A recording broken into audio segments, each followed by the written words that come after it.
ಏನು ಆತ್ಮಹತ್ಯೆಯನ್ನು CBIಗೆ ಆಗ್ರಹಿಸಿರ್ತಕ್ಕಂಥ ಸಚಿನ್ ಕುಟುಂಬನ ಬೆಂಬಲಿಸಿ ಇವತ್ತು ವಿಜಯಪುರದ ಜಿಲ್ಲೆಯೊಳಗೆ ಭಾರತೀಯ ಜನತಾ ಪಕ್ಷ ನೇತೃತ್ವದಲ್ಲಿ ಬೃಹತ್ ಪ್ರತಿಭಟನೆಯನ್ನು ಹಮ್ಮಿಕೊಂಡಿತ್ತು. ಪ್ರಿಯಾಂಕಾ ಖರ್ಗೆ ಅವರು ಇಲ್ಲಿ ತನಕ ಕಾಂಗ್ರೆಸ್ಸು ಖರ್ಗೆ ಅವ್ರ ಹೆಸರಿಲ್ಲ ಅಂತ ಹೇಳ್ಕೊಂಡು ಬಂದರು. ಈಗ 7 ಪುಟಗಳದ ಬರೆದು ಆತ್ಮಹತ್ಯೆ ಮಾಡ್ಕೊಂಡಿರ್ತಕ್ಕಂಥ ಸಚಿನ್ ಅದರಲ್ಲಿ ಉಲ್ಲೇಖ ಆಗ್ಯದ, ಪ್ರಿಯಾಂಕಾ ಖರ್ಗೆ ಅವ್ರ ಹೆಸರು ಉಲ್ಲೇಖ ಆಗ್ಯದ ಮತ್ತು ಅವರ PAನೇ ನೇರ ಹೊಣೆಗಾರ ಅಂತ ಅನ್ನುವಂಥದ್ದನ್ನು ಸಚಿನ್ ಆತ್ಮಹತ್ಯೆ ಡೆತ್ ನೋಟ್ದಲ್ಲಿ ಬರೆದಿಟ್ಟಿದ್ದಾನೆ.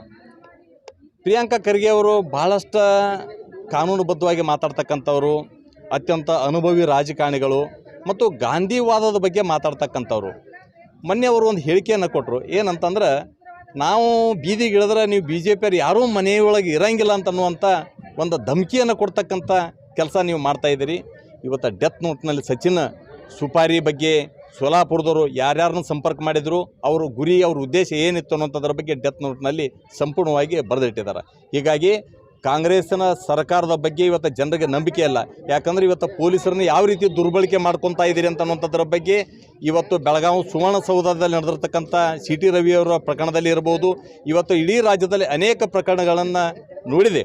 ಮತ್ತು ಹಿಂದೆ ನಿಮ್ಮ ಮೈ ಮೇಲೆ ಬಂದಾಗ CBI ಸಂಸ್ಥೆಯನ್ನೇ ಕೀಲಿ ಹಾಕಿರತಕ್ಕಂಥವ್ರು, ನಿಮ್ಮ ಮೇಲೆ ನಂಬಿಕೆ ಇಲ್ಲ ಅನ್ನೋಂಥ ಕಾರಣದಿಂದಲೇ ಇವತ್ತು ಸಚಿನ್ ಕುಟುಂಬ ಇವತ್ತು CBIಗೆ ಆಗ್ರಹಪಡಿಸಿದ್ದಾರೆ. ಹೀಗಾಗಿ ಭಾರತೀಯ ಜನತಾ ಪಕ್ಷ ಇವತ್ತು ಸಚಿನ್ ಕುಟುಂಬಕ್ಕೆ ಬೆಂಬಲವಾಗಿ ನಿಂತಿರ್ತಕ್ಕಂಥದ್ದು.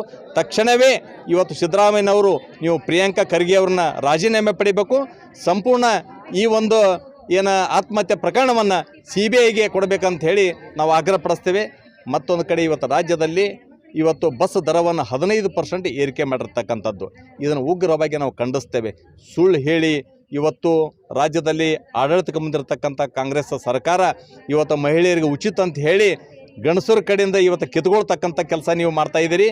ಹಾಲಿನಿಂದ ಆಲ್ಕೋಹಾಲದವರೆಗೆ ಇವತ್ತು ಪ್ರತಿಯೊಂದರಲ್ಲಿ ಕೂಡ ಬೆಲೆ ಏರಿಕೆಯನ್ನು ಮಾಡಿ ಕಳೆದ 18 ತಿಂಗಳಲ್ಲಿ ರಾಜ್ಯದಲ್ಲಿ ಸರ್ಕಾರ ಇದೆಯೋ ಇಲ್ಲವೋ ಅನ್ನುವಂಥ ಪರಿಸ್ಥಿತಿ ಇವತ್ತು ನಿರ್ಮಾಣ ಆಗ್ಯದ.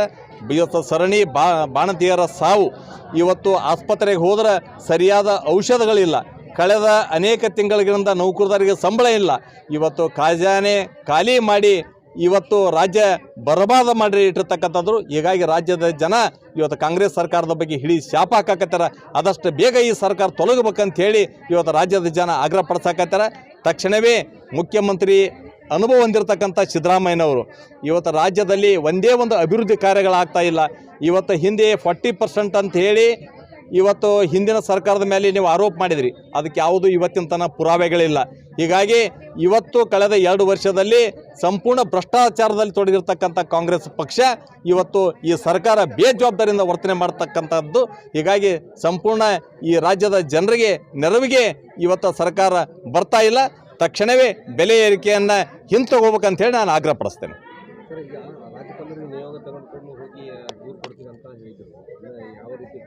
ಇದು ಬಂಡ ಸರ್ಕಾರ. ಎಂಥ ಬಂಡ ಸರ್ಕಾರ ಅಂದ್ರೆ ಇದಕ್ಕೆ ಕಿವಿನೂ ಇಲ್ಲ, ನೋಡಲಿಕ್ಕೆ ಕಣ್ಣೂ ಇಲ್ಲ.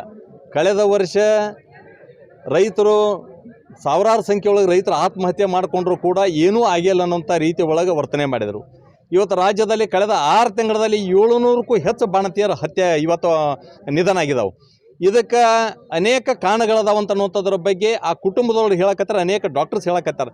ಸರಿಯಾದ ಆಸ್ಪತ್ರೆ ಒಳಗೆ ಸರಿಯಾದ ಔಷಧಗಳಿಲ್ಲ, ಅಲ್ಲಿ ಕೂಡ ಮಾಫಿಯಾ ಎಂಟ್ರಿ ಆಗ್ಯದಂತ ಅನ್ನೋಂಥದ್ರ ಬಗ್ಗೆ ಇವತ್ತು ಹೇಳ್ತಾ ಇದ್ದಾರೆ. ಇಂಥ ಬೇಜವಾಬ್ದಾರಿಯಿಂದ ಇರತಕ್ಕಂಥ ಸರ್ಕಾರ ಅದಕ್ಕೆ ಇದನ್ನು ಕಿವಿ ಹಿಂಡಬೇಕಂತ ಹೇಳಿ ರಾಜ್ಯಪಾಲರಿಗೆ ಸನ್ಮಾನ್ಯ ನಮ್ಮ ಪಕ್ಷದ ರಾಜ್ಯಾಧ್ಯಕ್ಷ ಆಗಿರ್ತಕ್ಕ BI ವಿಜೇಂದ್ರಣ್ಣ ಅವರ ನೇತೃತ್ವದಲ್ಲಿ ಹೀಗಾಗಿ ರಾಜ್ಯಪಾಲರಿಗೂ ಕೂಡ ದೂರು ಕೊಟ್ಟಿದ್ದಾರೆ. ಮತ್ತು ಇವತ್ತು ಏನೇನಾಗಿದ್ದಾವೆ ಇದೆಲ್ಲ ಅಧ್ಯಯನ ಮಾಡಿ ಇವತ್ತು ವರದಿಯನ್ನು ಕೊಡ್ತಕ್ಕಂಥ ಕೆಲಸ ಇವತ್ತು ಭಾರತೀಯ ಜನತಾ ಪಕ್ಷ ಮಾಡ್ತದೆ. ಭಾರತೀಯ ಜನತಾ ಪಾರ್ಟಿ ವತಿಯಿಂದ ಇವತ್ತು ನಮ್ಮ ಜಿಲ್ಲೆಯ ಅಧ್ಯಕ್ಷರಾದಂಥ RS ಪಾಟೀಲ್ ಕುಶವಾಳ ಅವರ ನೇತೃತ್ವದಲ್ಲಿ ಏನು ರಾಜ್ಯದಲ್ಲಿ ಇತ್ತೀಚೆಗೆ ನಡೆಯುವಂಥ ಏಕಾಏಕಿ ಬಸ್ ದರವನ್ನು ಏರಿಕೆ ಮಾಡಿದ್ದು ಸಾಮಾನ್ಯ ಜನರಿಗೆ, ರೈತರಿರ್ಬೋದು, ವಿದ್ಯಾರ್ಥಿನಿಯರ ಒಂದು ಹೊಟ್ಟೆ ಮೇಲೆ ಹೊಡೆದಂಥ ಸರ್ಕಾರ ನಮ್ಮ ಸಿದ್ದರಾಮಯ್ಯವರ ನೇತೃತ್ವದ ಸರ್ಕಾರ. ಸುಮಾರು 30,000 ಕೋಟಿ ರೂಪಾಯಿ ಇವತ್ತು ಸಾಲದ ಸುಳಿಯಲ್ಲಿ ನಮ್ಮ ಕೇಸ್ ಅಡ್ಡಿಸೈತಿ. ಅದ್ರ ಜೊತೆಗೆ ಸುಮಾರು 700ಕ್ಕಿಂತ ಹೆಚ್ಚು ನಮ್ಮ ಬಾಣಂತಿಯರ ಒಂದು ಸಾವಾಯಿತು. ಅದ್ರ ಬಗ್ಗೆ ತನಿಖೆ ಆಗಬೇಕು. ಯಾಕಂದ್ರೆ ರಾಜ್ಯ ಸರ್ಕಾರದಲ್ಲಿ ಸರಿಯಾದ ಔಷಧ ಉಪಚಾರ ನೀಡುವಂಥ ವ್ಯವಸ್ಥೆ ಕೂಡ ಈ ಸರ್ಕಾರದಿಲ್ಲ. ಅದ್ರ ಜೊತೆಗೆ ಗುಲ್ಬರ್ಗಾ ಜಿಲ್ಲೆಯಲ್ಲಿ ನಮ್ಮ ಗುತ್ತಿಗೆದಾರರ ಒಂದು ಆತ್ಮಹತ್ಯೆಯೊಳಗೆ ಸ್ಪಷ್ಟವಾಗಿ ಅವರು ಡೆತ್ ನೋಟ್ನಲ್ಲಿ ಬರೆದಾರೆ. ತಮ್ಮ ಸಾವಿಗೆ ಕಾರಣ ಯಾರು ಅನ್ನೋದು ಸ್ಪಷ್ಟವಾಗಿ ಬರೆದಾರೆ. ಅದಕ್ಕೆ ಎಲ್ಲ ಸತ್ಯಾಸತ್ಯತೆಯನ್ನು ತಿಳಿಬೇಕು, ಸಮಗ್ರವಾಗಿ ತನಿಖೆ ಆಗಬೇಕಂತ ಈ ಸಂದರ್ಭದಲ್ಲಿ ನಾನು ಆಗ್ರಹಪಡಿಸ್ತೀನಿ. ಇದ್ರ ಜೊತೆಗೆ ರಾಜ್ಯದಲ್ಲಿ ಕಾಂಗ್ರೆಸ್ ಸಿದ್ದರಾಮಯ್ಯ ಸರ್ಕಾರ ನೇತೃತ್ವದಲ್ಲಿ ನಿಷ್ಕ್ರಿಯವಾಗಿದೆ. ಅದಕ್ಕೆ ಕೂಡಲೇ ರಾಜ್ಯಪಾಲರು ಮಧ್ಯಪ್ರವೇಶಿಸಿ ಸಿದ್ದರಾಮಯ್ಯ ಸರ್ಕಾರವನ್ನು ಕಿತ್ತೊಗಿಬೇಕಂತೇಳಿ ನಾನು ಈ ಸಂದರ್ಭದಲ್ಲಿ ಆಗ್ರಹಪಡಿಸ್ತೀನಿ. ಶಿವರುದ್ರ ಬಾಗಲಕೋಟ ಮಹಾನಗರ ಪಾಲಿಕೆ ಸದಸ್ಯ. ಇವತ್ತು ಭಾರತೀಯ ಜನತಾ ಪಕ್ಷದ ವತಿಯಿಂದ ಬೃಹತ್ ಹೋರಾಟ ಮಾಡ್ತಾಯಿದ್ದೀವಿ. ಕಾಂಗ್ರೆಸ್ ಸರ್ಕಾರ ವಿರುದ್ಧ ಎಷ್ಟೊಂದು ಆರೋಪಗಳು ಅದಾವಂದ್ರೆ ಅವರು ಸರ್ಕಾರ ನಡೆಸಲಿಕ್ಕೆ ನೈತಿಕತೆ ಇಲ್ಲ. ನೀವು ಸೂಕ್ಷ್ಮವಾಗಿ ಅವಲೋಕನ ಮಾಡಿರಿ. ಯಾವತ್ತು ಸರ್ಕಾರ ಬಂದದ ಅವತ್ತಿನಿಂದ ದುರಾಡಳಿತ, ದುಷ್ಟ ಸರ್ಕಾರ ಇದು. ಆಮ್ಯಾಗ ಆಡಳಿತ ನಡೆಸಲಿಕ್ಕೆ ಯೋಗ್ಯ ಇಲ್ಲ. ಒಂದು ಕಡೆ ಬಿಟ್ಟು ಯೋಜನೆ ಹೇಳ್ತಾರೆ, ಇನ್ನೊಂದು ಕಡೆ ವ್ಯತಿರಿಕ್ತ ದರ ಏರಿಕೆ ಮಾಡ್ತಾರೆ. ಹಾಲಿನ ದರ ಹಿಡ್ಕೊಂಡು ಮದ್ಯದ ದರವರೆಗೆ ಇಷ್ಟೊಂದು ಬೆಲೆ ಏರಿಕೆ ಮಾಡಿದ ಮ್ಯಾಗ ಸಾಮಾನ್ಯ ಜನರ ಜೀವನ ಹೆಂಗೆ ಮಾಡಬೇಕು? ಒಂದು ಕಡೆ ಪ್ರಿಯಾಂಕಾ ಖರ್ಗೆ ವಿರುದ್ಧ ಗಂಭೀರ ಆರೋಪ ಅದ. ಒಬ್ಬ ಗುತ್ತಿಗೆದಾರ ಸಾವನ್ನಪ್ಪಿದಾಗ ಇವರು ಉದ್ದಟದ ಉತ್ತರ ಕೊಡದೆ ರಾಜೀನಾಮೆ ಕೊಡಬೇಕು. ಅವತ್ತು ನಮ್ಮ ಹಿರಿಯ ನಾಯಕರಾದಂಥ ಈಶ್ವರಪ್ಪ ಸಾಹೇಬರು ಒಂದು ಸಣ್ಣ ತಪ್ಪಾದ ಸಹಿತ ರಾಜೀನಾಮೆ ಕೊಡುತ್ತೆ ಎಷ್ಟೊಂದು ತೀಕ್ಷ್ಣವಾಗಿ ಮಾತಾಡಿದ್ರಿ. ಅದೇ ಪ್ರಿಯಾಂಕಾ ಖರ್ಗೆ ಇವತ್ತಾಗ ರಾಜೀನಾಮೆ ಕೊಡಿಲ್ಲ ಅಂದ್ರೆ ತಮಗೊಂದು ನ್ಯಾಯ ಇನ್ನೊಬ್ರಿಗೊಂದು ನ್ಯಾಯ ಅಂತ ಆಗಿಬಿಟ್ಟದ. ನಾ ಇಷ್ಟೇ ಆಗ್ರಹಪಡಿಸ್ತೀನಿ, ಬರುವಂಥ ದಿನಗಳಲ್ಲಿ ಈ ಸರ್ಕಾರ ಈಗ ತಿದ್ದುಕೊಳ್ಳದೆ ಇದ್ರೆ ಮುಂದೆ ಜನರು ಭಾಳ ತಕ್ಕ ಪಾಠ ಕಲಿಸ್ತಾರೆ.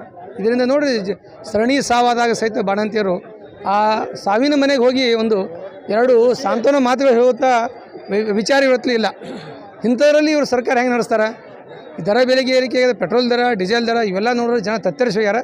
ಬರುವಂಥ ದಿನಗಳಲ್ಲಿ ಏನು ಚುನಾವಣೆ ಬರ್ತದೆ ಕಾಯ್ತಾ ಇದ್ದಾರೆ ಜನ. ಯಾವಾಗ ಚುನಾವಣೆ ಬಂದಿತ್ತು ಇವ್ರಿಗೆ ತಕ್ಕ ಪಾಠ ಕಲಿಸ್ಬೇಕಂತ ನಾನು ಈ ಸಂದರ್ಭದಲ್ಲಿ ಒಂದೇ ವಿಷಯ ಅವ್ರಿಗೆ ಹೇಳಕ್ಕೆ ಇಚ್ಛೆ ಪಡ್ತೀನಿ.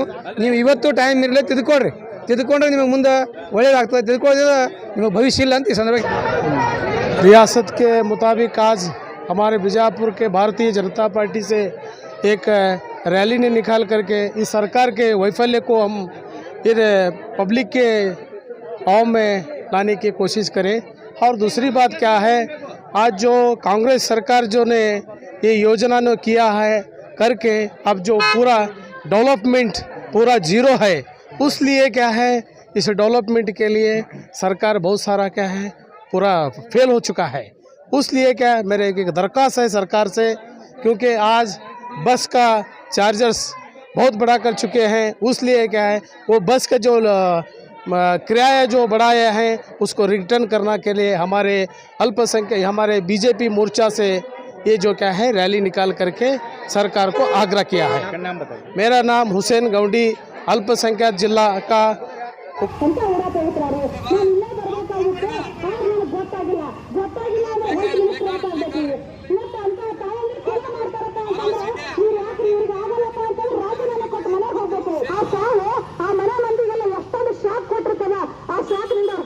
ಸಾಧ್ಯ ಆಗಲ್ರಿ. ಯಾವ ಒಂದು ಔಷಧದಿಂದ ಯಾವ ಒಂದು ಔಷಧ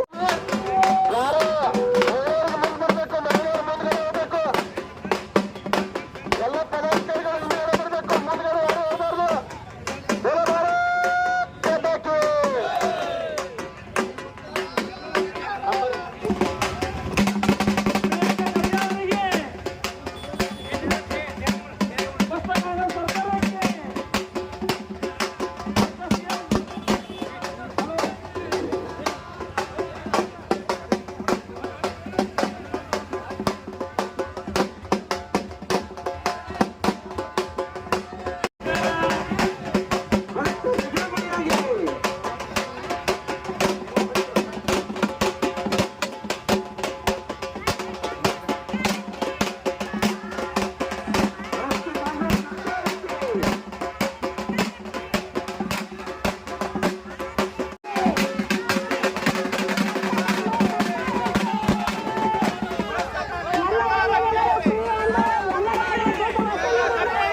ಕೊಲಗಡಕ ಕಾಂಗ್ರೆಸ್ ಸರ್ಕಾರಕ್ಕೆ, ಪ್ರಿಯಾಂಕ್ ಖರ್ಗೆ ದಬ್ಬಾಳಿಕೆಗೆ, ಸತ್ತ ಸಾರಿಗೆ ಇಲಾಖೆಗೆ, ಮಾಡಿದ ಕಾಂಗ್ರೆಸ್ ಸರ್ಕಾರಕ್ಕೆ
ಭಾರತೀಯ ಜನತಾ ಪಕ್ಷಕ್ಕೆ, ಭಾರತೀಯ ಜನತಾ ಪಕ್ಷಕ್ಕೆ, ಭಾರತೀಯ ಜನತಾ ಪಕ್ಷಕ್ಕೆ, ಭ್ರಷ್ಟ ಕಾಂಗ್ರೆಸ್ ಸರ್ಕಾರಕ್ಕೆ, ಕಾಂಗ್ರೆಸ್ ಸರ್ಕಾರಕ್ಕೆ, ಕಾಂಗ್ರೆಸ್ ಸರ್ಕಾರಕ್ಕೆ ಏರಿಕೆ ಮಾಡಿ ರೈತರ ಬಡವರ ರಕ್ತವನ್ನು ಹಿರ್ತಕ್ಕಂಥ ಕಾಂಗ್ರೆಸ್ ಸರ್ಕಾರಕ್ಕೆ, ಕಾಂಗ್ರೆಸ್ ಸರ್ಕಾರಕ್ಕೆ ಸಾರ್ವತ್ರಿಕ ಚುನಾವಣೆಯಲ್ಲಿ ಅವತ್ತಿನ ಕಾಂಗ್ರೆಸ್ ಪಕ್ಷ ಜನರಿಗೆ ಪಂಚ ಗ್ಯಾರಂಟಿಗಳನ್ನ, ಸುಳ್ಳು ಭರವಸೆಗಳನ್ನ ಕೊಟ್ಟು ಅಧಿಕಾರಕ್ಕೆ ಬಂದು 2 ವರ್ಷ ಆಗಲಿಕ್ಕೆ ಬಂತು.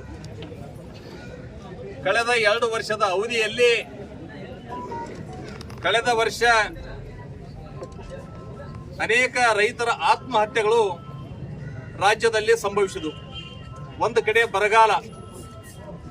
ಬರಗಾಲದಲ್ಲಿ ರೈತರ ನೆರವಿಗೆ ಬರಬೇಕಾಗಿರ್ತಕ್ಕಂಥ ಸರ್ಕಾರ ರೈತರ ನೆರವಿಗೆ ಬರಲಿಲ್ಲ.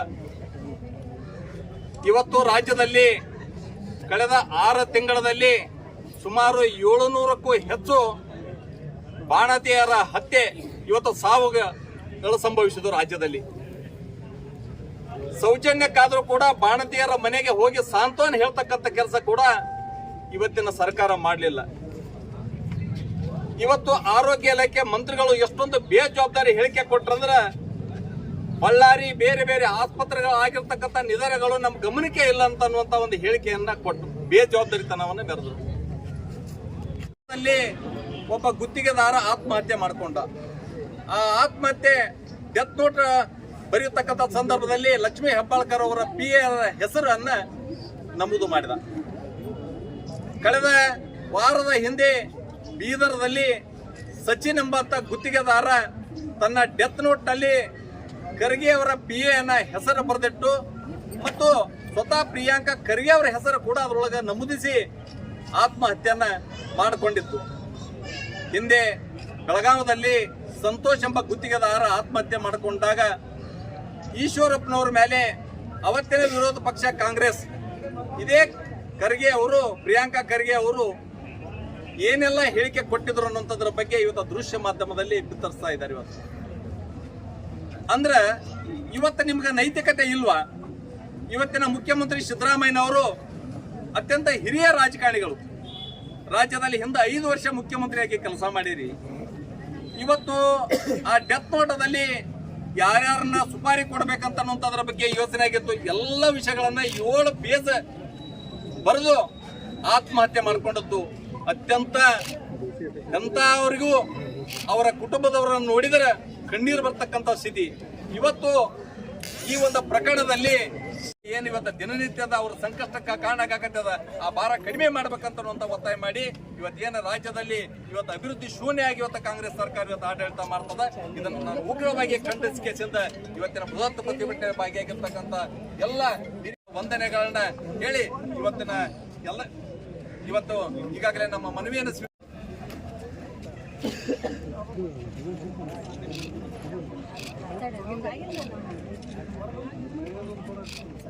Okay sir